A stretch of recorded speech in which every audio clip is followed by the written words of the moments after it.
యోహాన్ రాసిన సువార్త 7వ అధ్యాయము 49వ వచనం నుంచి 53 వరకు రాయబడిన విషయాలు.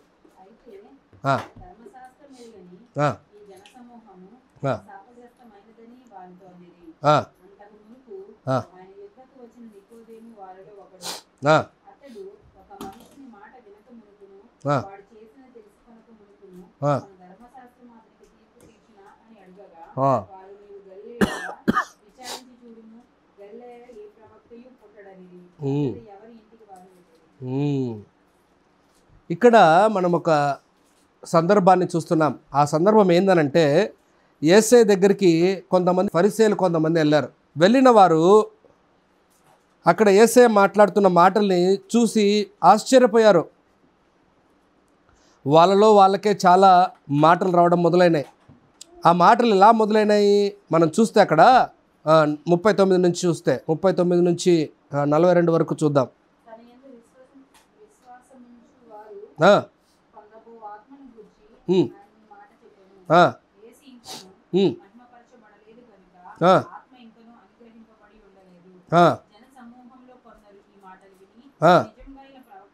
నిజముగా ఈయన ప్రవక్తయే అని అనిరి మరికొందరు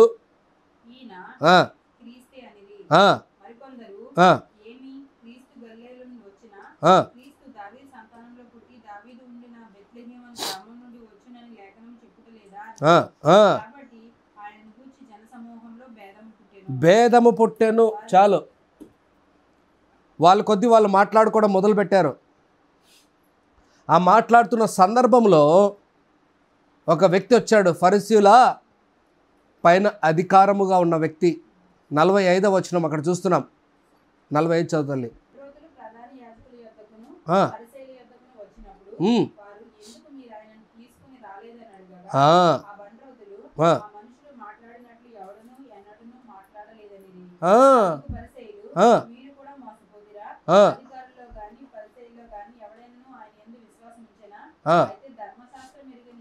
చాలు, ఇక్కడ మనం ఆల్రెడీ చదివాము ఈ విషయాలు. ఇప్పుడు మీకంతా సందర్భం అర్థమైపోయింది. సందర్భం ఏంటి? యేసేను పట్టుకొని రావాలి, యేసేను ఇబ్బంది పెట్టాలి, ఆయన మాటల్లోనే పట్టుకోవాలని ఆలోచన కలిగి వీళ్ళందరూ వస్తే ఆయన మాట్లాడే మాటలకు వీళ్ళందరూ ఏమైపోయారంట? ఆశ్చర్యపోయారంట. ఆశ్చర్యపోయిన వెంటనే అక్కడ రాయబడి ఉంది, why have you not brought him అంటే వాళ్ళు అంటున్నారు, no man ever spoke like this. ఇలాగ ఎవ్వరూ మాట్లాడిన వాళ్ళు లేరు. అందుకు ఆ ఫరిసేయుడు ఏమన్నాడు తెలుసా? మీరు కూడా మోసపోయిరా. ఇప్పుడు సత్యమైన విషయాలు వింటున్నప్పుడు కూడా మీరు కూడా మోసపోయిరా అనే మాటలు మాట్లాడారు ఆ దినాల్లో. ఈ దినాల్లో కూడా సత్యమైన మాటలు మీరు వింటున్నప్పుడు, సత్యమైన మాటలు మీరు అనుసరిస్తున్నప్పుడు, సత్యమైన జీవితాన్ని మీరు జీవించడానికి ప్రారంభించినప్పుడు మీ పక్కన కూడా ఇలాంటి మాటలు మాట్లాడేవారు ఉండకపోరు. ఎలాంటి మాటలు బ్రదర్? మీరు కూడా మోసపోయారా? మీరు కూడా తప్పు మార్గంలో ఉన్నారా? తండ్రి కుమార పరిశుద్ధాత్ముడు అంటే త్రిత్వం కాదు, డిఫరెంట్ కాదు అని డాక్టరీని తీసుకొని వచ్చి నిన్ను బాధ పెట్టేవాళ్ళు, నిన్ను డిసీవ్ చేసేవాళ్ళు, నిన్ను తప్పు దోవలోకి నెట్టేవారు లేకుండా పోలేదు. చాలా జాగ్రత్త. ఆ ఫరిసేయులకు ఏమని అనిపిస్తుందంటే యేసే చెప్తున్న ప్రతి మాట తప్పు త్రోవలో నెట్టే రకంగా అనిపిస్తుంది వాళ్ళకు. కానీ ఆ మాటలు నిజంగా ఎలాంటివి చెప్పాలి మీరు నాతో పాటే. కానీ ఆ మాటలు ఎలాంటివి? జీవము కలిగిన మాటలు అని ఒక తమ్ముడు చెప్తే, ఇంకా మీరేం చెప్తారు?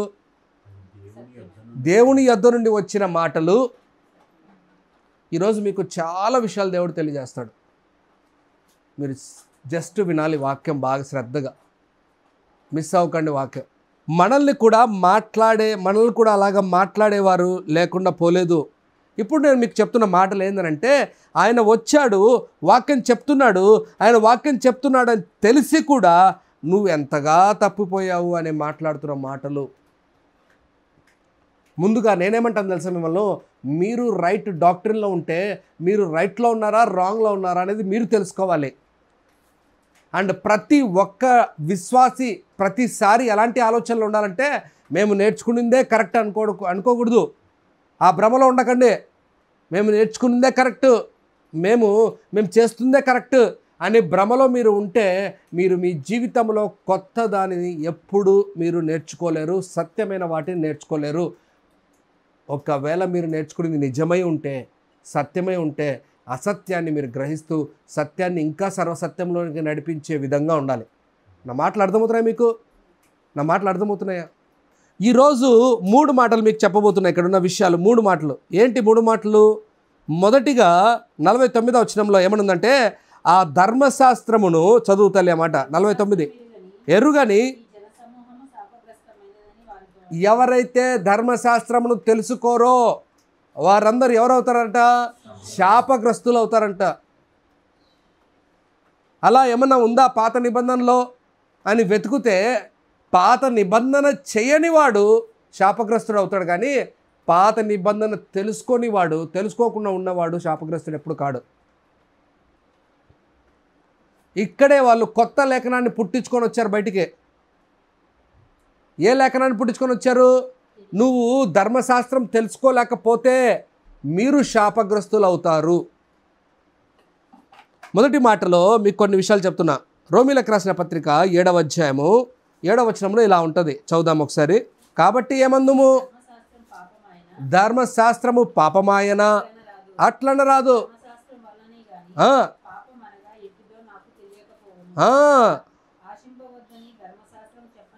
చెప్పని ఎడలా మీరు పాత నిబంధనలో ఉన్న ధర్మశాస్త్రాన్ని చదవాలి. ఓల్డ్ టెస్టిమెంట్ మనకు సంబంధం ఉంది లేదు అని కాదు, అది ఎలా సంబంధం ఉంది అనేది తెలుసుకోవాలి. అర్థమైందా? కిషోర్ అన్నకు అరుణ్కి సంబంధం ఉంది, అర్థమైందా? కానీ ఏ సంబంధమో తెలుసుకోవాలి. ఊరికే సంబంధం ఉంది అని చెప్తే ఏదేదో ఊహించుకోవడం, కలుపుకోవడం కాదు. మనిషికి హద్దులు ఉండవు కదా, ఎంతైనా ఆలోచిస్తాడు. ఇప్పుడు పాత నిబంధనతో నీకు నాకు ఎంతవరకు సంబంధం ఉంది? సంబంధము లేదు అనే మాట మాట్లాడడం చాలా తప్పు. చాలా క్రైస్తవులు కొత్త నిబంధనను మాత్రమే పాటిస్తూ పాత నిబంధన మాకు సంబంధం లేదు అని మాట్లాడే వాళ్ళు ఉన్నారు. అందుకు పౌలు గారు ఏమన్నారంటే, ధర్మశాస్త్రము లేకపోతే నాకు పాపం అనేది ఏదో తెలియకుండా ఉండిపోయింది. అలాగే నేను ఇప్పుడు అడుగుతున్నా, మిమ్మల్ని అడుగుతున్నా మామూలుగా, పెళ్ళి అయిన తర్వాత పెళ్ళి కాకముందు మన ఇష్టం వచ్చినట్టు బతికాం, మనకి ఇష్టం వచ్చిన పనులు చేసాం. పెళ్ళైన తర్వాత ఏముంటుంది మనలో? ఒక బాధ్యత ఉంటుందా? నువ్వు ఎంత విచ్చలవిడిగా తిరిగినా కూడా ఒక బాధ్యత ఉంటుంది. ఆ బాధ్యత లేని వాడిని ఏమంటారు? గాలి తిరుగుతున్నాడు, ఇంకేం చెప్తారు? బాధ్యత లేనోడు. ఇప్పుడు ఈ బాధ్యత లేనోడు, గాలి తిరిగినోడు తప్పుడోడా కరెక్టోడా? తప్పుడోడు, అవును కదా? కరెక్టోడా? మీ చిన్న లాజిక్లోనే ఒక మనిషి ఎలాంటి వాడో క్లియర్గా చెప్తున్నావే. ఎప్పుడు తెలిసింది అది? మధ్యలో ఒక బ్యారియర్ పెట్టాను. పెళ్ళికి ముందు, పెళ్ళికి తర్వాత అని పెట్టా. పెళ్ళికి ముందు అంటే ఎట్టైనా సచ్చిసావు, నిన్ను అడగడు పెట్టడు, తల్లిదండ్రులు ఏదో కన్నారు, భూమి మీద పుట్టావు, భూమికి భారంగా ఉన్నావు, ఏదో రోజు భూమి లోపల కలిసిపోతావు, అది వేరే విషయం. ఒక బాధ్యత వచ్చినప్పుడు బాధ్యత చేయకపోతేనే మీరు వాడు తప్పుడు అన్నారే, అది ఎలాగొచ్చిందనంటే మీకు మధ్యలో ఒక గోడ పెట్టాను. అదే గోడ యేసయ్య పాత నిబంధనగా ఉంచాడు, ధర్మశాస్త్రంగా ఉంచాడు. దాన్ని మనం తెలుసుకోలేకపోతే మనం నిజంగా మనకిష్టం వచ్చిన పాపాలు మనం చేస్తాం. ఇంకా మీకు ఒక ఆశ్చర్యమైన మాట చెప్తాను. 10 ఆజ్ఞల్లో ఒక ఆజ్ఞను కూడా మనిషి సరిగ్గా పాటించేవాడు లేడు. నీ దేవుని నామాన్ని వ్యర్థంగా ఎన్ని విషయాల్లో నువ్వు దేవుని వ్యర్థంగా ఉచ్చరిస్తావు నామాన్ని. కొంతమంది ఆవలిచ్చే అప్పుడు ఉచ్చరిస్తున్నారు, ఎంత భయం లేదు వాళ్ళకు. వ్యర్థముగా ఉచ్చరించే వాళ్ళు చాలామంది ఉన్నారు. ఇంకా వ్యర్థంగా ఉచ్చరించే వాళ్ళ గురించి చెప్తాను, గుర్తుపెట్టుకోండి. వాళ్ళ జీవితంలో నిజంగా దేవుడు కార్యం చేయలేదు, కానీ దేవుడు చేశాడని ఉచ్చరిస్తూ ఉంటారు. అది కూడా తప్పు. అర్థమవుతుంది నేను చెప్పే మాటలు? దేవుని కృప లేదు, కానీ దేవుని కృప ఉందని చూపించుకుంటూ ఉంటారు. ఎందుకు ఇవన్నీ చేస్తూ ఉంటారు? ఎందుకంటే జనాల దగ్గర నుంచి మెప్పును పొందడానికి. ఈరోజు నేను ఈ మాట చెప్తున్నా అంటే పాత నిబంధన మనం తెలుసుకోవాలి. మనకు అవసరం లేదని మడిచి పక్కన పెట్టడం కాదు, దానిలో ఉన్న వాస్తవాలు మనకు తెలుసుకొని మన జీవితాన్ని, ఆ గోడలేంటి, ఆ సంబంధం ఏంటి, అలాంటి బ్రతుకు మనం బ్రతుకుతున్నామా లేదా అనేది ఒక నిర్ణయం వచ్చి తీసుకోవాలి. పౌలు గారు ఎంత స్పష్టంగా అన్నారు, ధర్మశాస్త్రము తెలుసుకుంటే నాకు పాపం అంటే ఏంటో తెలుస్తోంది. నేను వెహికల్ని చాలా స్పీడ్గా నడుపుతాను, మీ అందరికి చాలామందికి తెలుసు అన్నమాట. వెహికల్ చాలా స్పీడ్ నడుపుతాను. ఎందుకు అని అంటే ఒకే ఒక కారణం, నాకు ఎక్కువసేపు కూర్చొని డ్రైవ్ చేయడం నాకు ఇష్టం ఉండదు, తొందరగా చేరిపోవాలంతే. అది నా మెంటాలిటీ. అందుకు నేను వెళ్ళిపోతాను స్పీడ్గా. ఈ స్పీడ్గా వెళ్తున్న వాడికి రెడ్ లైట్లు పెట్టారు, అర్థమైందా? ఇప్పుడు ఏమైంది, అది ఆగకపోతే ఏమవుతాయి, ఫైన్లు వస్తాయి. ఈ స్పీడ్ కంట్రోల్ చేయడానికే, మన నడవడిక కంట్రోల్ చేయడానికే, మన తొందరను కంట్రోల్ చేయడానికే పాత నిబంధనలో ఆజ్ఞల్ని సరిగ్గా దేవుడు ఉంచాడు. ఒరే మీకు ఇష్టం వచ్చినట్టు నడవద్దండి, మీరు మీకు ఇష్టం వచ్చిన పనులు మీరు చేయకండి. నేను మీకు ఫ్రీడమ్ ఇచ్చాను, పోయిన వారం విన్నాం, ఆ ఫ్రీడమ్ ఇచ్చాను, ఆ ఫ్రీడమ్ సరిగ్గా వాడుకోలేదు, అర్థమైందా? బైక్ ఇచ్చాడు తండ్రి కొడుక్కి, ఏం చేశాడు కొడుకు, ఇష్టం వచ్చినట్టు స్పీడ్ వెళ్ళాడు. కానీ ఇప్పుడు రూల్స్ పెడుతున్నాడు, రే నాన్న 40 దాటొద్దు, దానికి లాక్ పెట్టేశాడు. అర్థమైందా? ధర్మశాస్త్రంలో జరిగిన పని అది. మనం దాని విషయాలు తెలుసుకోకుండా మనం కరెక్ట్ వాళ్ళం అని భ్రమలో ఎప్పుడు ఉండకూడదు. మనం మాత్రం చాలా తొందరగా ఒక మాట అంటాం, ఏమంటాం తెలుసా, మనము నేర్చుకోకపోయినా కూడా, నేర్చుకున్న తర్వాత కూడా మనం ఒక ఫ్లూయెంట్గా ఒక వర్డ్ వాడుతూ ఉంటాం, పర్లేదన్నా తెలియక చేశాము, దేవుడు క్షమిస్తాడు. ఒక గాలి తిరుగుడు వ్యక్తి గురించే నువ్వు అంత చక్కగా చెప్పావే, వాడు తప్పు చేస్తున్నాడని, పెళ్ళైన తర్వాత వాడు సరే అవ్వాలని చెప్తున్నావు, బాధ్యత కలిగి ఉండాలంటున్నావు. ఇంత చిన్న కామన్ సెన్స్ ఉన్న మనము, బైబిల్ పట్టుకున్న మనం ఎందుకు ప్రతి ఆజ్ఞ విషయంలో జాగ్రత్తగా ఉండలేకపోతున్నాం? ఇప్పుడు చూడండి, అదే రోమిలకు రాసిన పత్రిక 7వ అధ్యాయం 12వ వచనంలో ఏమనుందో చూడండి. ధర్మశాస్త్రము పరిశుద్ధమైనది. అర్థమవుతుందా? ఈ ఆజ్ఞ పరిశుద్ధమైనది, నిన్ను నన్ను బాగు చేసేది, నూతన పరిచేది, ఆలోచింపచేసేది, కంట్రోల్ చేసేది లేకపోతే మనిషి ఏమైపోతాడు? అయ్యా చాలా సంవత్సరాలు బస్సు డ్రైవర్గా ఉన్నాడు అంకుల్, ఆ స్టీరింగ్ ఒకవేళ కంట్రోల్ లేకపోతే ఏమైపోతుందయ్యా? ఎంతో వందల మంది కూర్చోంటారు బస్సులో, ఒక 100నో లేకపోతే 50 70 మందో కూర్చోంటారు. వారందరి ప్రాణాలు ఏమైపోతాయి? గాల్లో కలిసిపోతాయి. ఆయన ఇన్ని సంవత్సరాలు బస్సు డ్రైవ్ చేసి, అంటే రమారమి ఆయన 30-40 సంవత్సరాలు బస్సు డ్రైవ్ చేసి ఒక్క ప్రాణాన్ని కూడా నష్టపోకుండా చేశాడంటే ఆయన చేసిన గొప్ప పని అది. ఆయన కంట్రోల్లో ఉన్నాడని అర్థమైంది. ఆయన కంట్రోల్కి ఛాయ్ ఉపయోగపడిందో తెలీదు, ఆయన కంట్రోల్కి మరొకటి ఉపయోగపడిందో తెలియదు, కానీ జాగ్రత్తగా ఒళ్ళులో భయం పెట్టుకొని అయ్యా నడిపాడు కాబట్టి అందరు ప్రాణాలు. అదే ఆయన బస్సు నడుపుతున్న దినాల్లో మనం కూడా ఆ బస్సులో ఉండి ఏదో ఆ జాగ్రత్త పోయి ఎడను గుద్ది నింటే మనము కూడా తప్పిపోయే వారముగా ఉంటాం. నా మాట అర్థం చేసుకొని నేను చెప్పాలని ఇష్టపడుతుంది. మనం కంట్రోల్లో ఉండాలి అంటే దేవుని మాటలు చాలా అవసరం. నిన్ను దేవుని మాటలు కంట్రోల్ చేస్తుందా? అది నా ఫస్ట్ పాయింట్ ఈరోజు. మొదటి మాట ఏంటి తెలుసా? దేవుని మాటలు నిన్ను కంట్రోల్ చేస్తూ ఉందా, లేకపోతే నీ మాటలు దేవుణ్ణి కంట్రోల్ చేస్తూ ఉందా? చాలామంది దేవుణ్ణి మనం కంట్రోల్ చేయడానికి ట్రై చేస్తూ ఉంటాం. చేయకండి అలాగా, చాలా పొరపాట్లు. ఇంకా ఒక మంచి మాట మీకు చూడండి, అన్నమాట కీర్తనలు 19వ అధ్యాయము 7-9 వరకు. యెహోవా నియమించిన ధర్మశాస్త్రము ఎలాంటిదంట? యథార్థమైనది. అంటే మీకు ఉన్నది ఉన్నట్టుగా చెప్పేది. ఏం చెప్పేది? ఉన్నది ఉన్నట్టుగా చెప్పేది. యథార్థమైనది. తర్వాత ప్రాణమును తెప్పరిల్ల చేయును. ప్రాణాన్ని ఎలా తెప్పరిల్ల చేస్తుందమ్మా చెప్పండి? నువ్వు కరెక్ట్గా ఎలా బ్రతకాలో, నీ ప్రాణం ఎలా ఉండాలో దేవుని దగ్గర నేర్పించేది అది. తర్వాత నమ్మదగినది, బుద్ధిహీనులకు జ్ఞానము కలగ చేయును. మీకు జ్ఞానం ఇవ్వడానికే, మీకు నేర్పించడానికే దేవుడు ఆజ్ఞలు ఇచ్చాడు. దాన్ని మీరు అర్థం చేసుకోకుండా, జ్ఞానాన్ని పెంచుకోకుండా, దానిలో మాకు అవసరం లేదు, మేము మా ఇష్టం వచ్చినట్టు బతుకుతామంటే ఎలాగా? బిర్యానీలో వాడు 100 గ్రాములు మిరియాల పౌడర్ ఏమంటే మీరు 1 కేజీ ఎందుకు వేరు?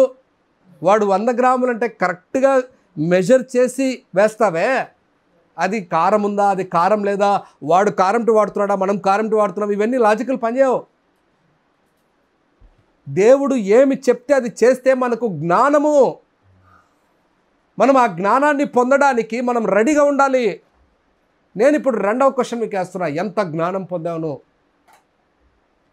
దేవుని వాక్యాలు ఎన్ని సంవత్సరాల నుంచి వింటున్నావు కదా, ఎంత జ్ఞానం పొందావును? ఆ జ్ఞానము మీ జీవితాన్ని తెప్పరిల్ల చేసేటట్టు ఉందా, లేకపోతే ఊరికే ఒక మూలన పడి ఉండేటట్టు ఉందా? వాక్యం వింటున్నారు మీరు, వాక్యం ఎన్నోసార్లు చదువుతున్నారు, చదవక కాదు, మీ చేతుల్లో బైబిల్ ఉన్నాయి, అవునా? మీ జీవితాన్ని ఎంత జ్ఞానవంతునిగా నడిపింపచేసింది. మనము వాక్యము చేతి లోపలికి వచ్చేయాలి. ఎవరి చేతిలోకి వచ్చేయాలి? అది ఎలా మలుస్తే అలా మలిచిపోవాలి అంతే. అది ఎలా చేస్తే అలా మారిపోవాలి మనం. అలా అవుతేనే మనము సరైన వారము. ఎంత చక్కగా దేవుడు చెప్తున్నాడు, ఆజ్ఞలు యథార్థవంతమైనవి. నువ్వు యథార్థమైన వాటిని నమ్మాలి. గుర్తుపెట్టుకోండి, మోసపూర్వమైన వాటిని నమ్మద్దు. ఎవడోడు ఎన్నెన్నో గాలి మాటలు చెప్తాడు, ఆ గాలి మాటలు నువ్వు నమ్మేవనుకో నీ జీవితం ఏమైపోతుంది? పాడైపోతుంది. నీ వయసు 30 సంవత్సరాలు అవ్వచ్చు, 60 సంవత్సరాలు అవ్వచ్చు. వాడు కేవలము ఎవడో ఒకడు చెప్పాడు కోవిడ్ కాలంలో, ఏం చెప్పాడు తెలుసా? రోజు మీకు ఈ కోవిడ్ నుంచి ఉపశమనం రావాలంటే మీరు రోజు మిరియాల పౌడరు, కాస్తనంత మిరియాలు, కాస్తనంత తేనె, కాస్తనంత ఇది కలిపేసుకొని అలా నీళ్ళల్లో కలుపుకొని మీరు గటుక్కుమని తాగారు అని అంటే మీ కోవిడ్ నుంచి ఉపశమనం అన్నాడు. ఈ మనిషి తినడం తాగడం మొదలుపెట్టాడు, ఈయనకు వేడి ప్రారంభించి పైల్స్ రావడం స్టార్ట్ అయినాయి. అన్నీ మీకు సూట్ అవుతాయి అనుకోకండి. ఈరోజు మీకు ఎందుకు చెప్తున్నాను తెలుసా? యూట్యూబ్ని చూసి నడిచే వాళ్ళు ఎక్కువ మంది అయిపోయారు. ఆ దినాల్లో వాళ్ళు చదువుకున్నారో లేదు నాకు తెలియదు, కానీ ఈ దినాల్లో యూట్యూబ్ పాఠాలు ఎక్కువ నేర్పిస్తూ ఉంది. అర్థమైందా? యూట్యూబ్లో దొరకని వాక్యాలు లేవు.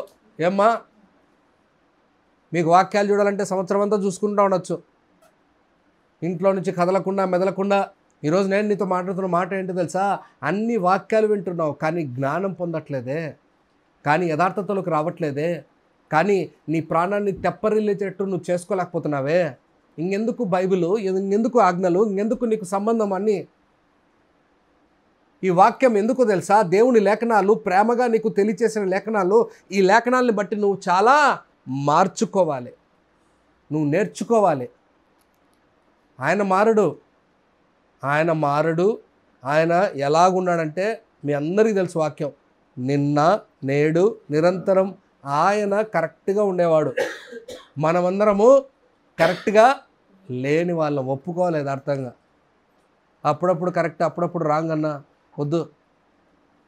మనం యథార్థమైన వాక్యానికి నేర్చుకోవడం ప్రారంభించాలి. ఈ శాస్త్రులు పరిచయాలు దాని మీద ధ్యానం పెట్టట్లా. ఈ యథార్థమైన వాక్యాన్ని మనం నేర్చుకుందామని తపన లేదు వాళ్ళకు. ఈ వాక్యం మనం తప్పరిలా చేస్తూ ఉంది. ఈయన మాట్లాడుతుంటే విచిత్రంగా ఉంది అంటున్నారు, కానీ ఎక్కట్లా మైండ్కు. కానీ ఏమన్నారు? ఈయన రాంగ్ డాక్టరీని ప్రీచ్ చేస్తున్నాడు, ఈయన మాటల వల్ల నువ్వు నేను తప్పిపోకూడదని మాట్లాడే వాళ్ళు ఉన్నారు. ఈరోజు దేవుడు మాట్లాడుతున్న మాట మీతో, మీరు ఎలా ఉన్నారు ఈ వాక్యాలన్నీ తెలుసుకొని.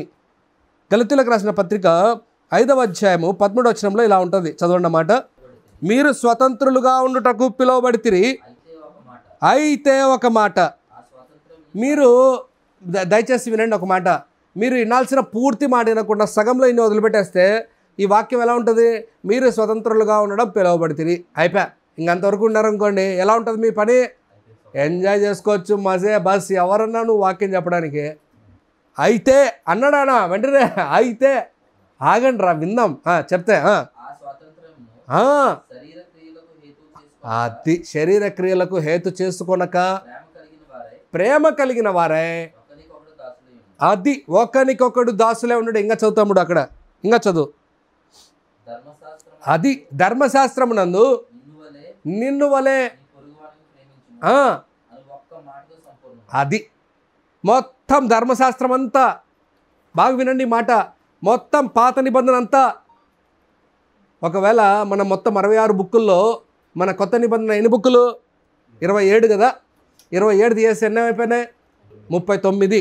ఈ 39 బాగా వినండి, 39 గ్రంథాల్లో రాయబడినవన్నీ ఒక్కదాంతో అంటకట్టాడు. ఏదది?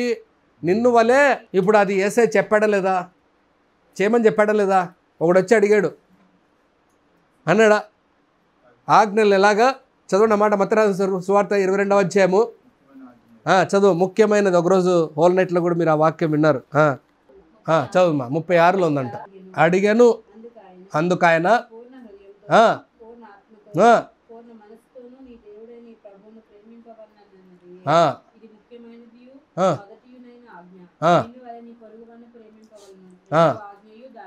యేసయ్య చెప్పాడు, యేసయ్య చెప్పేశాడు, మీరు చేయాలి, ప్రేమించాలి.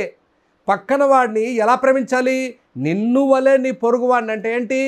నీ దగ్గర ఏముందో వాడు ఏదన్నా వచ్చి అడిగితే నువ్వు ఇవ్వడానికి సిద్ధపాటు ఉండాలి. ఆ ప్రేమ మామూలు మాట. ఆ మాటలో చాలా విషయాలు ఉన్నాయి. ఇంకా నిన్ను వలే నీ పొరుగువాడిని ప్రేమించే మాటలో నాకు తెలిసి రాత్రింబగలు మనం ధ్యానించినా కూడా ఇంకా అన్ని విషయాలు మనం తెలుసుకుంటూనే ఉండొచ్చు. ఈరోజు దేవుడు నీతో మాడుతున్న మాట ఏంటి తెలుసా? యేసయ్య ఆ లేఖనాల్ని చేయాలి అని చెప్పిపోయాడు. ఏ లేఖనాల్ని? ఏ లేఖనాల్ని? పాత నిబంధనలో రాయపడి ఉన్న ధర్మశాస్త్ర పనులను మీరు చేయాలి, జాగ్రత్తగా ఉండాలి. నిన్ను వల్ల నీ పొరుగు వారిని ప్రేమించాలి. నేను మిమ్మల్ని మేకలు తీసుకొని వచ్చి గొర్రెలు తీసుకొని వచ్చి బలి ఇవ్వమని చెప్పట్లా. మీరు నన్ను మళ్ళీ పొరపాటు తీసుకోకండి. వచ్చే వారం నుంచి మేము మేక తెస్తామన్నా నువ్వు చేయబెట్టు, ఆ బలులు ఇమ్మని అడగట్లేదు. మీరు రక్త ప్రోక్షణ చేయాలని చెప్పట్లేదు. ఇవన్నీ మాట్లాడడం లేదు. నేను చెప్పేది ఏం తెలుసా? ఆజ్ఞల్ని అర్థం చేసుకొని దాంట్లో మనము జ్ఞానవంతులం కావాలి. ఇది రాయబడి ఉంది కదా. యేసయ్య అన్నాడా లేదే మాట? ఇది రాయబడి ఉంది కదా. మరి సాతాను కూడా అనింది మాట. ఏమాట ఇది? అనిందా లేదా? రాయబడి ఉంది కదా. నువ్వు ఇక్కడ నుంచి పడితే చదవండి అన్నమాట. మత్తయి సువార్త 4వ అధ్యాయంలో ఇది రాయబడి ఉంది కదా. 3వ మాటకు వచ్చేసింది అన్నమాట.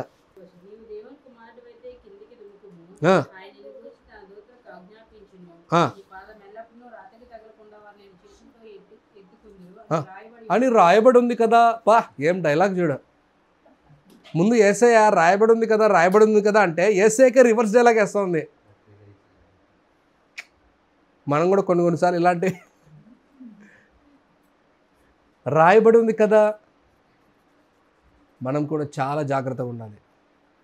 నేను చెప్పడం ఏం తెలుసా? ఎలాగైతే దేవుడు వాడాడో మాట సాతాను కూడా వాడుతుంది. జాగ్రత్త. మీరు లేఖనాల్ని అర్థం చేసుకోవాలి.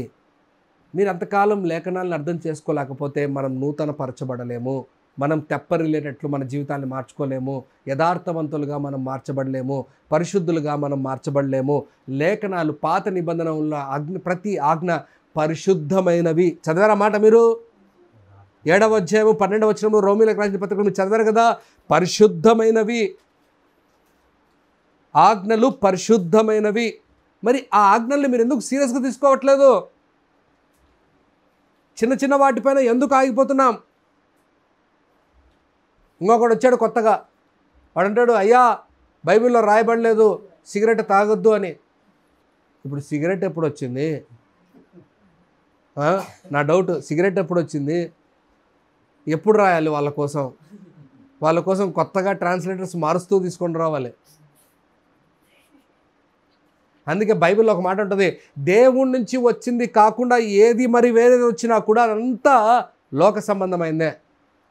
ఇప్పుడు నా క్వశ్చన్ ఏంటంటే, దేవుని దగ్గర నుంచి వచ్చిందా సిగరెట్? శరీర ఇచ్చలను చేసుకోకుండా చదివామా తమ్ముడు? గలతీలకు రాసిన పత్రిక 5వ అధ్యాయంలో చదివాడు మాట. మీ విచ్చలితనాన్ని, మీ ఫ్రీడమ్ని మీ శరీర ఇచ్చలకు చేసుకొనకుండా జాగ్రత్తగా ఉండాలి. ఈ సిగరెట్ తాగేవాడికి పనేంటి? ఆ శరీర ఇచ్చలు, ఆశ. తాగితే కొంచెం రిలీఫ్ ఉంటుంది. రిలీఫ్ రాదేం రాదు, పాడు. వాడి లంగ్స్ అన్నీ పాడైపోయింటాయి. మందు తాగేవాడు కూడా అంతే. వాడు కూడా అడుగుతాడు, తాగొద్దని ఎక్కడుందయ్యా అంటే వానికి ఎన్నోసార్లు చూపించినా కూడా వాడికి అర్థం కావు. మళ్ళీ డౌట్లు వస్తూ ఉంటాయి వాడికి. ఎలాంటి మనుషులు అయిపోయారు, ఎలాంటి ఆలోచనలు అయిపోయినాయి. ధర్మశాస్త్రాన్ని సరిగ్గా అర్థం చేసుకోవట్లే చాలామంది. రాయబడిన లేఖనాలని అర్థం చేసుకోలేకపోతున్నారు చాలామంది.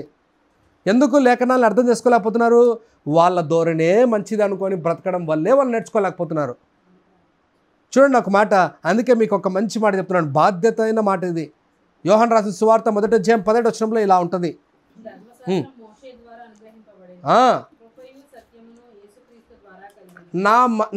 నా మంచి క్వశ్చన్ మిమ్మల్ని అడుగుతున్నాను, ఒక మాట చెప్పండి.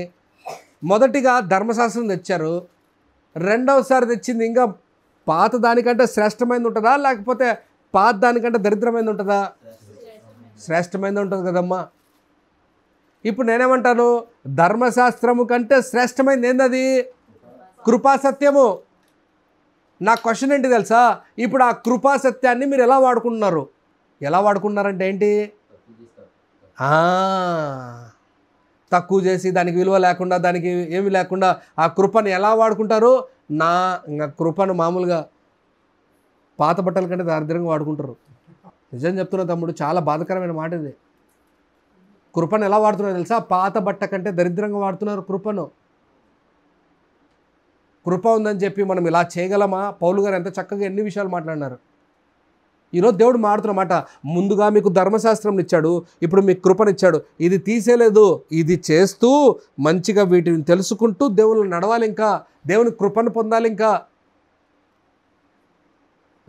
మనం పాటలు పాడితే రాదు మనకు కృప. చాలామంది తప్పుడు ద్రోవలో ఉన్నారు. ఆ కృపను వాడుకొని తప్పు పనులు చేస్తున్నారు చాలామంది. ఆ శాస్త్రులు ఫరిసీయులు కూడా అదే తప్పని చేశారు. యేసయ్యను పక్కన పెట్టుకొని కూడా వారు అనుభవించాల్సినవి నేర్చుకోవాల్సినవి నేర్చుకోలేకపోయారు. రెండవ మాటకు వద్దాం. మొదటి మాట ఏం చెప్పాను మీకు? చెప్పాలి మీరు. ధర్మశాస్త్రము తెలియని వారు శాపగ్రస్తులు, అది అవుతారా అవ్వరా అనే మాటను మనం చూసాం. రెండవ మాటలోకి వెళ్దాం, చూద్దాం. అక్కడ ఏమనుంది? 51వ వచనం, యోహాను రాసిన సువార్త 7:51 వచనం, మన మూల వాక్యం. ఒక మనిషిని మాట వినక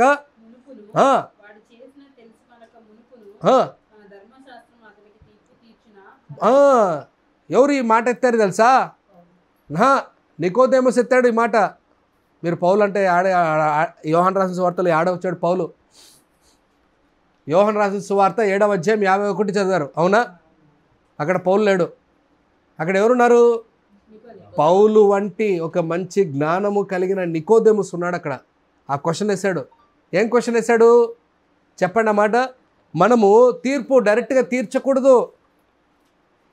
ఎలా తీర్చకూడదంట? తీర్పు తీర్చకూడదు డైరెక్ట్గా. విన్న తర్వాత, అర్థమైందా? వాళ్ళు ఆ పని చేస్తున్నారో లేదో తెలుసుకున్న తర్వాత అప్పుడు తీర్పు తీర్చాలి. ఇప్పుడు తీర్పు కాడికి వద్దాం. మనం తీర్పు తీర్చచ్చా, తీర్చకూడదా? యోహాను రాసిన సువార్త త్వరగా తీద్దాం. 7:24 వచనం, వెలుచూపును బట్టి తీర్పు తీర్చక న్యాయమైన తీర్పు తీర్చుడి అనను. ఎవరు చెప్పారు ఇది? యేసయ్య చెప్పిన మాట. యేసయ్య చెప్పిన మాటను మీరు అలాగే అర్థం చేసుకోవాలి. వెలుచూపు, బయట నుంచి చూసిన ఆకారంలో తెల్ల చీర వేసుకొని ఉంటే పరిశుద్ధురాలు, నల్ల చీర వేసుకొని ఉంటే దరిద్రురాలు, బొట్టు పెట్టుకుంటే పనికిమారురాలు వద్దు. వెలుచూపుతో తీర్పు తీర్చక మీరు న్యాయమైన తీర్పు తీర్చవలెను. యోహాను రాసిన సువార్త 7వ మత్తయి రాసిన సువార్త 7వ మొదటి వచనం, మీరు తీర్పు తీర్చకుడి, తీర్చబడదు.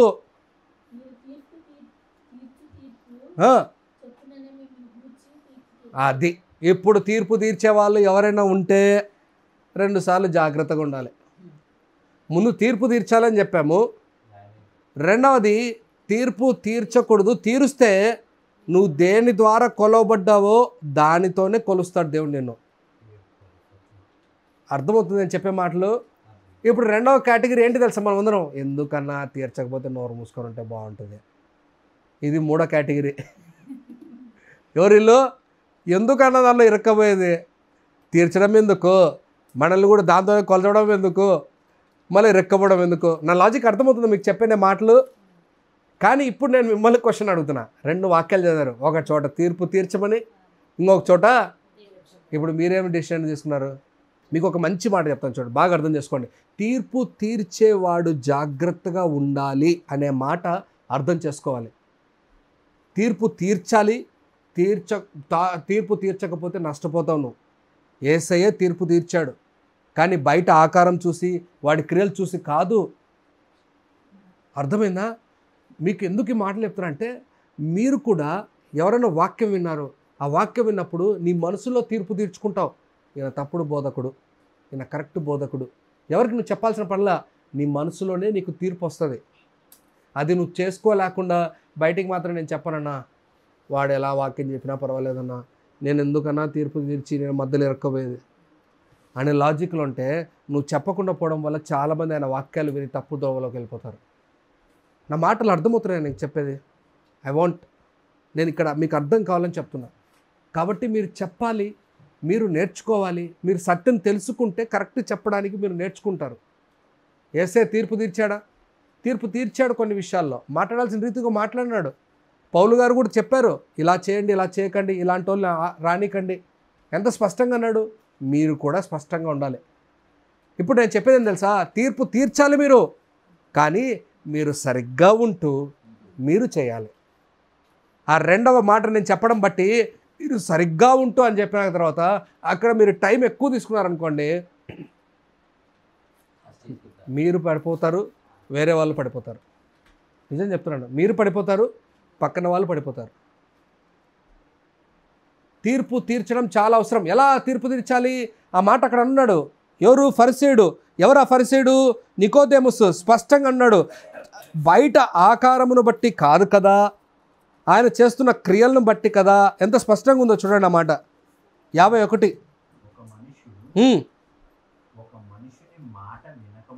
వినక మునుపే అది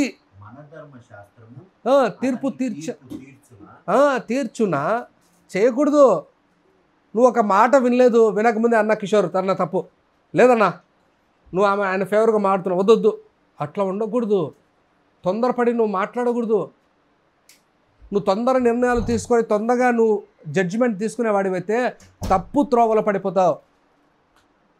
చూడండి, చాలా శ్రేష్టమైన మాట పౌలు గారు చెప్పారు. 1 కొరింథీయులకు రాసిన పత్రిక 2వ అధ్యాయము 14 నుంచి రాయబడిన విషయాలు. మీకు చాలా విషయాలు దేవుడు తెలియజేస్తున్నాడు.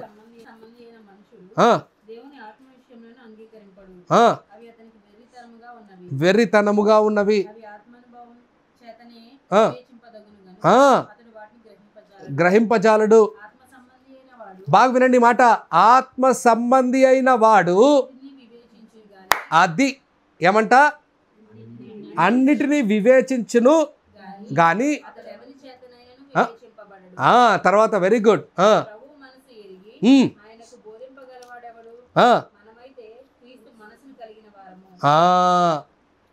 బాగా అర్థమవుతుందా మీకు? అక్కడ ఏముందమ్మా ఇంగ్లీష్లో మీరు చదువుతున్న మాట? ఏమన్నా ఆ మాట ఉందా?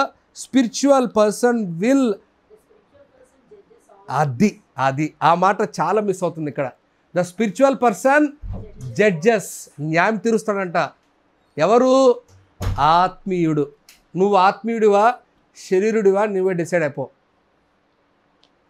నేను ఈ రెండవ మాటలు మీకు చెప్తున్నాను. మీరు ఆత్మీయుడిగా ఉండాలి అంటే అన్నీ విభజించండి, కరెక్ట్గా తెలుసుకోండి విషయాలు. మీరు ఇప్పుడు కూడా తెలుసుకోలేకపోతున్నారు, ఇన్ని సంవత్సరాల తర్వాత వాక్యం చదివిన తర్వాత కూడా అర్థం చేసుకోలేకపోతున్నారంటే మీరు ఆత్మీయుడు కాదు. ఎక్కడుంది? ఏ వర్స్లో ఉందమ్మా? అది 14లో ఉందా? 15లో ఉంది. మన తెలుగులో ఏమనుంది అక్కడ? అది అన్నిటినీ వివేచించును అనే పదం వాడేశాడు అక్క. యాక్చువల్గా వివేచించును కాదు, న్యాయం తీర్చును. మీరు ఆత్మ సంబంధులు కావాలి. నా ఆశది మీరు సరిగ్గా అన్నీ అర్థం చేసుకోవాలి. ఎవడు కరెక్ట్ బోధకుడు, ఎవరు కరెక్ట్ బోధకుడు కాదు మీరు తెలుసుకోవాలి. ఇలా మీరు తెలుసుకోవడం వల్ల మీరు సరి చేయబడుతూ వేరే వాళ్ళని కూడా సరి చేయబడడానికి మీరు ఉపయోగపడతారు. అందరూ వాక్యాలు మంచివే చెప్తున్నారు, అందరూ టైంపాస్కే చెప్తున్నారు, అందరూ వాక్యాలే చెప్పేది. అందుకే ఈ వాక్యాన్ని ఇంగ్లీష్లో ఏమన్నారు చెప్పాలి మీరు? వాక్యాన్ని ఇంగ్లీష్లో ఏమన్నారు? వర్డ్ ఆఫ్ గాడ్ అన్నారు. ఏందమ్మా ఇది? అసలు గాడే లేకపోతే ఆ వర్డ్కి ఏం వాల్యూ ఉంది? ఆ గాడే లేకపోతే ఆ వర్డ్కి ఏం వాల్యూ ఉంది? ఈరోజు చాలామంది వాక్యాలు చెప్పండి అంటే ఏం చెప్తారు తెలుసా? పాజిటివ్ మాటలు చెప్పాలి, జనాలకు ఉత్సాహం కలగజేసే మాటలు చెప్పాలి. చెప్తాముడు లేచి ఎగరాలి, మనుషుల్ని ఆకర్షించాలి, నవరసాలు పండించాలి. కరెక్ట్. ఒక పాస్టర్ ఉన్నాడు, గంటసేపు వాక్యం చెప్పాడంటే నవ్వించకుండా మాండు, ప్రతి మాటకు మీరు నవ్వుతూనే ఉండాలి. ఆయనకు అప్పుడు హ్యాపీ, వినేవాళ్ళు కూడా ఈ పాస్టర్ వస్తే పలు ఉంటుంది, హ్యాపీగా ఉంటుంది. నేను అనుకుంటాను దానికంటే నాకు జబర్దస్త్ షో చాలా బాగుంటుంది. అవునా కదమ్మా? వాక్యం వినడానికి వస్తున్నామా లేకపోతే నవ్వులాడకు వస్తున్నామా? నేను ఎందుకు ఈ మాటలు చెప్తున్నా అంటే చాలామంది ఇలాంటి ఆలోచనలో ఉన్నారు. వాక్యాలు అందరూ చెప్తున్నారు, కానీ ఆ వాక్యాలని మనం కరెక్ట్గా తీర్పు తీర్చేవారముగా. అంటే మీరేదో వాళ్ళ దగ్గరికి వెళ్ళి బ్రదర్ మీరు రాంగ్ చెప్తున్నారు, చెప్పాల్సిన పని లేదమ్మా. మీరు నన్ను మళ్ళీ పొరపాటున అర్థం చేసుకోకండి వేరే విధంగా. వాక్యాల్లో దేవుని మాటలు ఉన్నాయా? దేవుని మాటలు ఎలా ఉంటాయి మీకు తెలుసా? దేవుని మాటలు ఎలా ఉంటాయి చెప్పండి. మీరు చెప్పాలి తమ్ముడు, త్వరగా చెప్పాలి. అది అంతే కదా. మీకు సోప్ పూసే రకంగా ఉంటాయి వాక్యాలు. వాస్తవాలు చెప్పకుండా సోప్ పూసి పర్లేదు, నేను హోల్ నెట్ రాకపోయినా పర్వాలేదు, మీరు చర్చికి మాత్రం రండి. నా బాధ ఏం తెలుసా? మీరు పరలోకానికి వస్తారు నాకు తెలీదు, నేను మాత్రం దెబ్బలు భయంకరంగా తింటా. ఒకవేళ ఫస్ట్ చూడండి, ఇది చూడండి, దుర్మార్గం చూడండి. మీరు పరలోకానికి రాలేరు, నేను పరలోకానికి పోలేను సోప్ పూసే మాటలు మాడితే. చూడండి, ఇప్పుడు పరలోకానికి పోతే మీకు ఒక దెబ్బ, నాకు 10 దెబ్బలు. న్యాయం ఎక్కడదండి చెప్పండి? చేసింది నువ్వు కదా తప్పు, చెప్పకుండా పోవడానికి నేను చేసినందుకు నాకెన్ని దెబ్బలు? 10 దెబ్బలు. మరి చూడండి న్యాయమా కాదా? వాస్తవానికి వర్డ్ ఆఫ్ గాడ్ అంటే మీరు ఆది కాండం నుంచి చూస్తే దేవుని హెచ్చరికలే ఉన్నాయి. కాదు, చదవండి ఆ మాట. రోమీలకు రాసిన పత్రిక 10వ అధ్యాయము 16 నుంచి చదువుతలే. రోమీలకు రాసిన పత్రిక 10. అందరూ లోబడలేదు.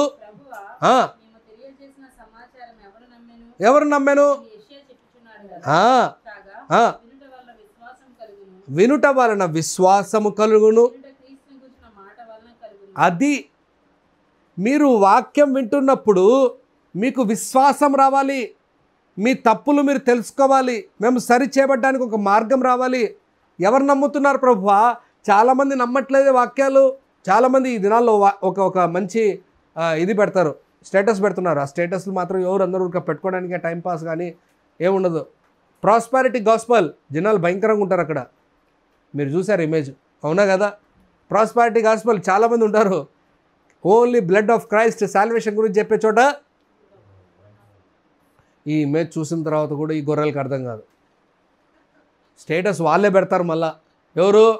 ఎవరైతే ప్రాస్పారిటీ దగ్గరికి వెళ్ళి యీశు మసీహ్ ఆప్కో ఆశీర్వాద్ దేరా అంటేనే హల్లెలూయా, దేవుడు మిమ్మల్ని ఆశీర్వదించును గాక అంటే ఏమంటారు? హల్లెలూయా అందరూ ఆమేన్. అప్పుడే ఆశీర్వాదాలు అంటేనే నిద్ర మేల్కుంటారు వాళ్ళు. ఇలాంటి వాక్యాల కోసం మనం పాకులాడితే మనం జడ్జ్ చేయడం నేర్చుకోలేము, మనం సరి చేయడం నేర్చుకోలేము, మనం సరి అవడానికి మార్గాలు ఏర్పరచబడలేవు. ఇప్పుడు బాధకరం ఏంటో తెలుసా? ఎన్ని విషయాల్లో నాకు 2వ మాటలో మీకు ఒక ఆలోచింపచేసే మాట చెప్తున్నాను. నికోదేముస్ ఇంత మంచి మాటలు మాట్లాడుతున్నాడు, కానీ నిర్ణయాలు తీసుకోలేకపోతున్నాడు. మాట అర్థమవుతుందా మీకు? నికోదేముస్ ఎవరెవరు, ఎక్కడెక్కడ ఉన్నాడు మీకు బాగా తెలుసు. యోహాను రాసిన సువార్త 3వ అధ్యాయంలో ఉన్నాడు. చదవండి అన్నమాట. వచ్చాడు, రాత్రి వచ్చాడు. ఎప్పుడు వచ్చాడు? చదవండి అన్నమాట. 3వ అధ్యాయం 1వ వచనం. వచ్చి బోధకుడా మేము ఎరుగుదుము.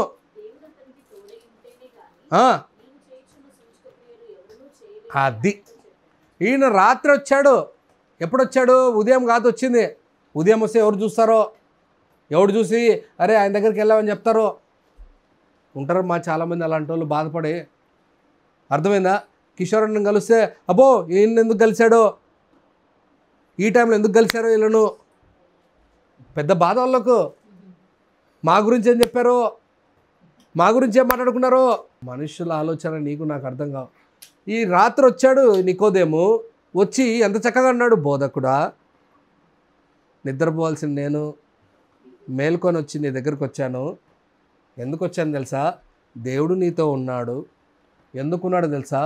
దేవుడు ఉన్నాడు కాబట్టే నువ్వు సూచక్రియలు చేస్తున్నావు. సూచక్రియలు అంటే ఏంటి? అన్ని స్వస్థతలు, కార్యాలు ఇవి చూసి వచ్చాడు. యేసే దగ్గరికి ఎవరైనా కార్యాల కోసం వచ్చారనుకో, వాళ్ళ జీవితంలో ఏ కార్యాలు జరగవు. యేసే అన్నాడు అన్నమాట, నా దగ్గరికి సూచక్రియల కోసం చూసి వచ్చేవాళ్ళు ఉన్నారు. నా కోసం రొట్టె, నా దగ్గరికి దేనికోసం వస్తారు? రొట్టెలు, చేపల కోసం వచ్చేవాళ్ళు ఉన్నారు. మీరు దానికోసం, వాక్యం కోసం కాకుండా వేరే దానికోసం వస్తే మీకు యేసయ్య వాక్యంలో ఉన్న విలువ తెలియదు. అయిపోయింది, పొందాల్సినవన్నీ పొందాం. నేనేమంటాను తెలుసా? ఈవెన్ ఏమి ఇవ్వకపోయినా మన దేవుడు నిజమైన దేవుడే. హల్లెలూయా, అందులో డౌటే లేదు. నికోదేమస్ రాత్రి వచ్చి అంత టైం స్పెండ్ చేశాడు. ఎన్నో విషయాలు, గంట సేపు 2 గంటల సేపు డిస్కషన్ చేశాడు. ఇంకా మీకు అర్థం కావాలంటే మేబీ ఆ రోజు అంతా హోల్ నైట్ ఉన్నాడేమో నికోదేము. కానీ అంతా ఉండి కూడా ఏం తీసుకోలేకపోయాడు. అరే తిరిగి జన్మించాలి అంటే ఏమన్నాడు? నేను ఎలాగ నా తల్లి గర్భంలోకి వెళ్ళి రావాలి. అస్సలు ఏమి బైబిల్ చదువుతున్నాడు, అర్థం ఎక్కట్లా వాళ్ళకు. వాడు అర్థం చేసుకున్నాడు. ఇంకా చూడండి, యేసయ్య ఒక మాట అంటాడు అక్కడ. చదవండి మాట, 10వ వచనం చదవండి. యేసు ఇట్లనెను, బోధకుడవై ఉండియు ఇంక నువ్వు ఎరగవా ఇవి? నికోదేమస్ ఉన్నాడు, ఎక్కడున్నాడు? ఫరిసేయుల మధ్యలో ఉన్నాడు. కానీ ఏమి రావు. రోజు బైబిల్ ఉంది మన దగ్గర, ఫరిసేయుల దగ్గర బైబిల్ ఏం రావు. ఇంకా నికోదేమస్ ఎప్పుడొచ్చాడు తెలుసా? చూడండి ఆ మాట, మధ్యలో మనకు 7వ అధ్యాయంలో మనకు కనపడ్డాడు. ఇంకొక చోట కనపడతాడు. ఎక్కడ? యోహాను రాసిన సువార్త 19వ అధ్యాయము 39.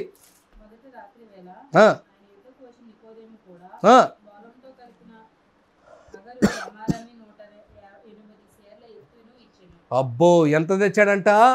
ఇది చాలా ఎత్తైంది, చాలా కిలోలు తెచ్చాడు. ఎప్పుడు తెచ్చాడు?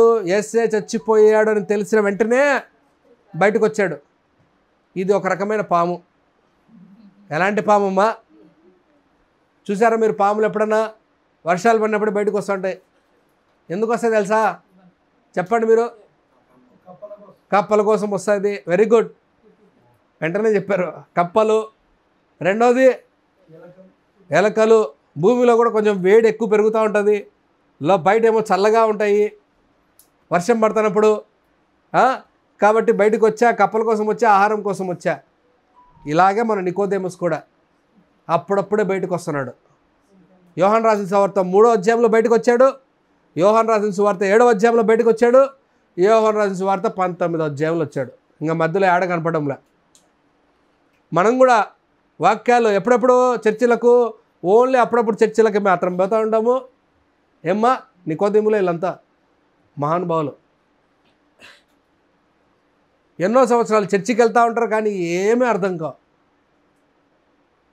నికోదేములాగా మనం ఉంటే, మళ్ళీ చెప్పడం మాత్రం మంచి మాటలు చెప్తున్నాడు. ఏం చెప్తున్నాడు? వినిన తర్వాత కదా న్యాయం తీర్చాలి, వాడు క్రియలు చూసి కదా న్యాయం తీర్చాలి. మంచి మాటలే, కొంతమంది మంచి మాటలే చెప్తారు నీకు. కానీ అక్కడ నిలబడ్డాడు వాళ్ళతో పాటు. ఇప్పుడు నికోదేముకి ఎంత భాగ్యం ఉంది? మిమ్మల్ని అడుగుతున్నా నేను. మీరే ఆ సమయంలో ఉంటే నికోదేము ఎంత భాగ్యము? యేసయ్యతో నడవాల్సిన మంచి భాగ్యవంతుడు, అవునా కదా? మరి ఆ భాగ్యాన్ని సద్వినియోగం చేసుకోలేకపోతున్నాడు. ఈ దినాల్లో కూడా చాలామంది వాక్యం, సత్యమైన వాక్యాలు నడవడానికి భాగ్యవంతులు, కానీ వాళ్ళు చేసుకోలేకపోతున్నారు. మంచి వాక్యాలన్నీ ఎలా ఉంటున్నాయి? సత్యమైన వాక్యాలన్నీ ఎలా ఉంటున్నాయి? దానిలో ఎంటర్టైన్మెంట్ లేదు, దానిలో సమస్తం లేదు. దానిలో స్టార్టింగ్ నుంచి ఇంతవరకు తిట్టులే, అరవడమే. అలాంటి స్థితిలో మనం ఉంటే మన జీవితంలో ఆత్మీయంగా ఎదిగే ప్రసక్తి లేదు. నికోదేములాగా అప్పుడప్పుడు బయటకు వచ్చే పాములాగానే మనము ఉంటాము. నికోదేము దగ్గర డబ్బులు ఉన్నాయి, నికోదేము దగ్గర అన్ని విషయాలు ఉన్నాయి. ఇప్పుడు చనిపోయిన వెంటనే యేసయ్య కోసం అంత త్యాగం చేశాడు. ఏం చేశాడు? ఆయన మరణాని కోసము సిద్ధపాటు చేశాడు. ఆ దినాల్లో ఆయన చనిపోయినప్పుడు అది ఏమంటారు దాన్ని, అది పస్కా పండుగ కాబట్టి అది ఆ రోజు ఈ సబ్బాతును ఆచరించాలి కాబట్టి అవి నూరి పెట్టే వాళ్ళు ఎవరు లేరు. కానీ ఈ మనోడికి ముందే తెలుసు. ఎవరికి? మనోడికి, నికోదేము. మనోడికి అన్నీ తెలుసు. తయారు చేసినవన్నీ వేరేవన్నీ తయారు చేస్తారు. కొంతమంది మంచి బిర్యానీలు చేస్తారు ఏమ్మా, కొంతమంది మిగతావన్నీ మంచిగా తయారు చేస్తారు. కానీ వాక్యంలో ఉండాల్సిన రీతిగా వాక్యంలో ఉండకపోతే, నా మాటలు అర్థమవుతున్నాయి మీకు? మిమ్మల్ని తప్పు పట్టాలని కాదు, మిమ్మల్ని సరిచేయాలని ఇష్టంతో చెప్తున్నాను. మీరు వాక్యంలో ఎదగాల్సిన రీతిలో ఎదగకపోతే, న్యాయం తీర్చాల్సిన విధంగా న్యాయం తీర్చకపోతే, నువ్వు విభజించాల్సిన వాటిని విభజించకపోతే మీరు ఆత్మీయంగా ఎదగలేరు. మీరు ఆత్మీయంగా ఎదగడానికి ఒకే ఒక అడ్డు ఏంటో తెలుసా? మీరు దేవుని లేఖనాల్ని సరిగ్గా అర్థం చేసుకోలేకపోతున్నారు. దాన్ని మీరు పూర్తిగా దాన్ని ఇంప్లిమెంట్ చేయలేకపోతున్నారు. మీరు దేవుడు చెప్తున్న మాటలు ఇవన్నీ మాటలు మీరు అర్థం చేసుకోవాలి. చూడండి, చివరిగా ఒక మాట చెప్పి నేను ముగిచ్చేస్తాను. ఆ చివరి మాట చెప్పేస్తున్నాను. నికోదేముస్ అనే పదానికి అర్థం ఏంటో తెలుసా? బాగా అర్థం చేసుకోండి. Victory of people. నికోదేము పేరుకు అర్థం ఏం పేరు? Victory of people. ప్రజల పైన విజయమును పొందేవాడు. ఎవరిపైన విజయం పొందేవాడు? ప్రజల పైన విజయం పొందేవాడు. ప్రజల పైన విజయం పొందేవాడు ఎలా ఉన్నాడు? ప్రజల్లాగా ఆలోచించలేకపోతున్నాడు. మనం కూడా వాక్యాన్ని ఆలోచించాల్సిన విధంగా ఆలోచించకపోతే పేరు మాత్రం మంచి పేరు పెట్టుకోవచ్చు. ఏమ్మా, నీ పేరు నా పేరు చూడడానికి బాగుండొచ్చు, మధురంగా ఉండొచ్చు, కొత్త పేరుగా ఉండొచ్చు. కానీ కొత్త దాంతో కాదు సంబంధం. నీ దగ్గర విషయం లేకపోతే నువ్వు చెత్త అని అర్థం. నీ దగ్గర విషయం లేకపోతే, ఏ విషయము? దేవుని వాక్యం సరిగ్గా లేకపోతే నువ్వు చెత్త అని అవసరం. గుర్తు పెట్టుకో. చివరి మాట చెప్పి నేను ముగిచేస్తున్నాను. చూడండి మాట, 2 పేతురు 1 అధ్యాయము 16 నుంచి రాయబడిన విషయాలు, 16 నుంచి 20 వరకు. 2 పేతురు 1 అధ్యాయం చదువుదామా? ఏలయనగా అనుసరించి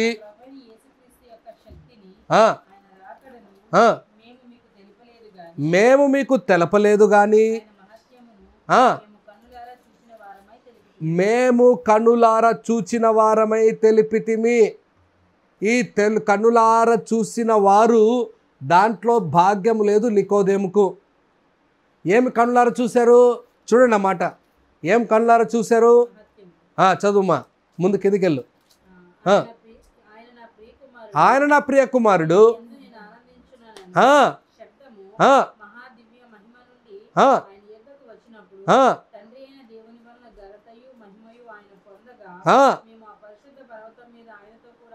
అది ఉండిన వారమై,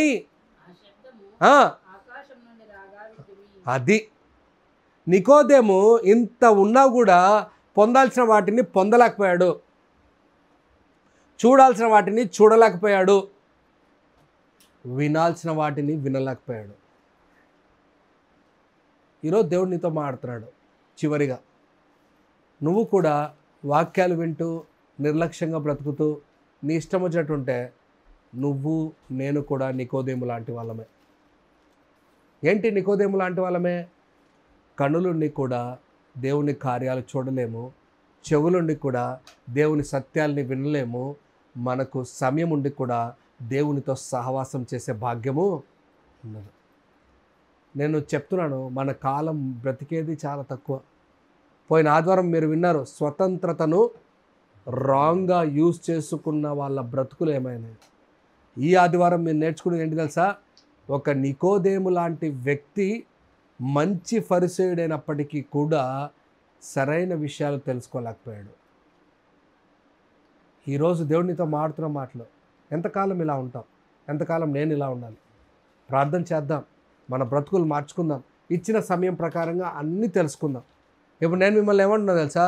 నికోదేము లాంటి వాడు బైబిల్ను పట్టుకొని వాక్యాలు తెలుసుకొని అన్ని విషయాలు తెలుసుకొని మారకుండా అలాగే ఉన్నాడు. అప్పుడప్పుడు పాములాగా బయటకు వస్తూ ఉన్నాడు, మళ్ళీ లోపలికి వెళ్ళిపోతున్నాడు. మనం కూడా ఆత్మీయత, అటువంటి ఆత్మీయత కలిగి ఉంటే, ఎటువంటి ఆత్మీయత? ఈరోజు దేవుడు నీతో మాట్లాడుతున్న మాట, మీరు సమయాన్ని వృధా చేయకండి. ఈరోజు 3 మాటలు చెప్పాను మీకు. మొదటి మాట ఏంటంటే ధర్మశాస్త్రం తెలుసుకోవాలి. ధర్మశాస్త్రంలో ఏమి రాయబడి ఉన్నాయో తెలుసుకోవాలి. ఫరిసీయులైన వాళ్ళు అన్నీ తెలుసుకోవాలి. మీరు నేను కూడా దేవుని బిడ్డలం కాబట్టి అన్నీ తెలుసుకోవాలి. తెలుసుకోలేకపోతే రెండో మాటలో చెప్పాను, న్యాయం తీర్చడం రాదు. మొదటి మాట రెండో మాటకు సంబంధం ఏంటి తెలుసా? న్యాయం తీర్చడం రాదు. న్యాయం మీరు తీర్చాలి. రోమీయులకు రాసిన పత్రికలో మీరు చదివిన మాట ఏంది? ఆత్మీయులు తీర్పు తీర్చాలి. ఆత్మీయుడు తీర్పు తీర్చేవాడు. ఎప్పుడు తీర్చేవాడు? నువ్వు అన్నీ తెలుసుకుంటే తీర్పు తీర్చుకుంటావు. నేనేం తెలుసుకోలేదండి, ఇంకా తెలుసుకుంటా ఉంటానండి. ఇలాగే తెలుసుకుంటా ఉంటావు. వయసు అయిపోయా, అన్నీ అయిపోయా, 60 సంవత్సరాలు వచ్చేసా, 70 సంవత్సరాలు వచ్చేసా, ఇంకా నేర్చుకుంటూనే ఉంటామండి. తీర్పు తీర్చమండి. ఏం తీర్పు తీర్చొద్దు. అన్నీ వింటా ఉండు, అన్నీ తింటా ఉండు, నీ కడుపు పాడు చేసుకుంటావు. అందరూ వారి వారి జోన్లు అలాగే ఉన్నారు. మన కడుపుల్ని మనం పాడు చేసుకోకూడదు. ఏదంటే ఆ వాక్యాలు విని వెళ్ళడానికి ఉండకూడదు. అందరు చెప్పేది వాక్యాలే, కానీ ఆ వాక్యములో దేవుడు లేడు. అందుకే దానికి ఏం మాట చెప్పాను? Word of God. ఈ మాట ఎప్పుడు రాసుకోండి మీ బైబిల్లో. Word of God. ఆ గాడ్ అనేవాడు లేకపోతే ఆ వర్డ్లో ఆ మాట వేస్ట్. నువ్వు అది గంట సేపు విన్నా, నువ్వు 10 గంటలు విన్నా వేస్ట్. ఎవరు ఉండాలి ఆ మాటలో? దేవుడు ఉండాలి. అందుకే దానికి వర్డ్ ఆఫ్ గాడ్ అని ఉంది. చివరిగా 3వ మాట ఏం చెప్పాము మీకు? ఈ మొదటిది రెండవ దాంతో సంబంధం వచ్చింది. న్యాయం తీర్చాలి, కరెక్ట్ చేయాలి. ఆ నికోదేముస్ చేయలేకపోయాడు. మనం చేసే వరంగా ఉండాలి. కనీసం మనమన్నా సమయాన్ని సద్వినియోగం చేసుకోవాలి. పరలోక రాజ్యానికి పోలేదు అంటే దానికి కారకులము మనమే కాకూడదు. మనం జాగ్రత్తగా ఉండాలి. మనం సరి చేసుకుందామా? మన జీవితాలు బాగు చేసుకుందామా? మనం న్యాయం తీర్చడం ఎలాగో, తీర్పు తీర్చడం ఎలాగో, సత్యమైన వాక్యాలేంటో, అసత్యమైన వాక్యాలేంటో మనం విభజించాలి. మనం తెలుసుకోవాలి. చెప్పడానికి సిగ్గుపడకూడదు, బాధపడకూడదు. ప్రార్థన చేద్దాం రండి.